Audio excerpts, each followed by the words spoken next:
अपनी मदद खुद करे। एक गांव में एक पुजारी रहता था। वह भगवान का बहुत बड़ा भक्त था। एक बार उसके गांव में बाढ़ आई। गांव के सभी लोग जरूरत का सामान लेकर ऊंचे स्थान की ओर जाने लगे।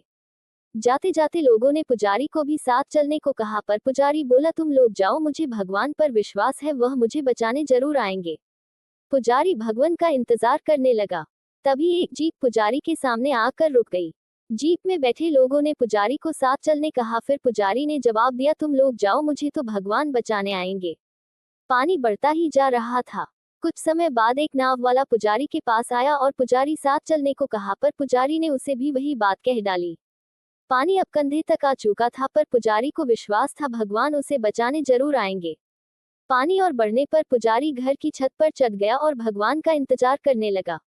थोड़ी देर में एक बचाव हेलीकॉप्टर आता है और बचावकर्मी ऊपर से रस्सी फेंककर पुजारी को पकड़कर ऊपर आने को कहते हैं। पर अब भी पुजारी वही बात दोहराता है। आखिरकार पानी इतना बढ़ गया कि पुजारी उसमें डूबकर मर जाता है। मरने के बाद वह भगवान के पास जाता है और चिल्लाते हुए कहता है कि मैं तो आपका इतना बड़ा भक्त था। मुझे पूरा विश्वास था कि आप मुझे बचाने जरूर आएंगे। मैं इंतजार करता रहा और आप नहीं आए, क्यों? भगवान कहते हैं, मैंने 3 बार तुम्हें बचाने की कोशिश की, पर तुम नहीं आए क्योंकि तुम खुद ही बचना नहीं चाहते थे। सीख। इस बेस्ट मोटिवेशनल स्टोरी से हमें ये सीख मिलती है कि हमें अपनी मदद करना और अपनी समस्याओं का सामना करना एक महत्वपूर्ण गुण होता है। जब हम अपनी मदद स्वयं करते हैं, तो हम अपने आत्मविश्वास को बढ़ाते हैं और स्वयं को एक सशक्त और सकारात्मक व्यक्ति मानते हैं। इससे हम न केवल अपनी समस्याओं का समाधान करते हैं, बल्कि दूसरों के लिए भी प्रेरणा स्रोत बनते हैं।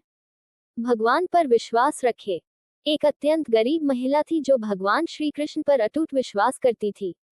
एक बार उसकी स्थिति बेहद दयनीय हो गई। घर में खाने पीने के लिए कुछ नहीं था।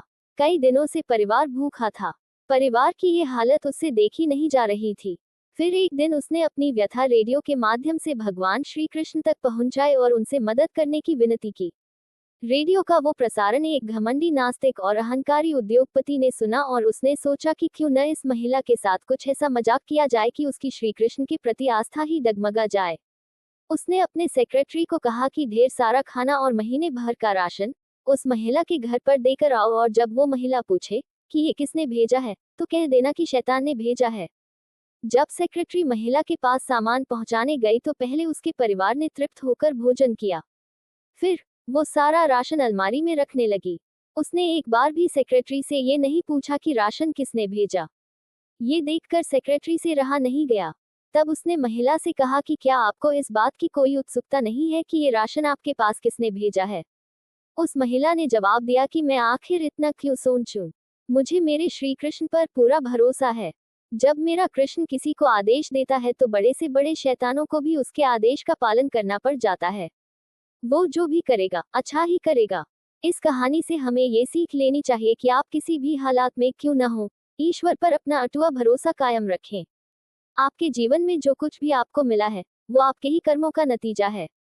लेकिन जब भी आपको उस ईश्वर की जरूरत होगी और उसे दिल से याद करेंगे, तो वो आपकी मदद किसी न किसी रूप में जरूर करेंगे। अगर आपको हमारी वीडियो पसंद आई हो तो लाइक, शेयर और सब्सक्राइब जरूर करें।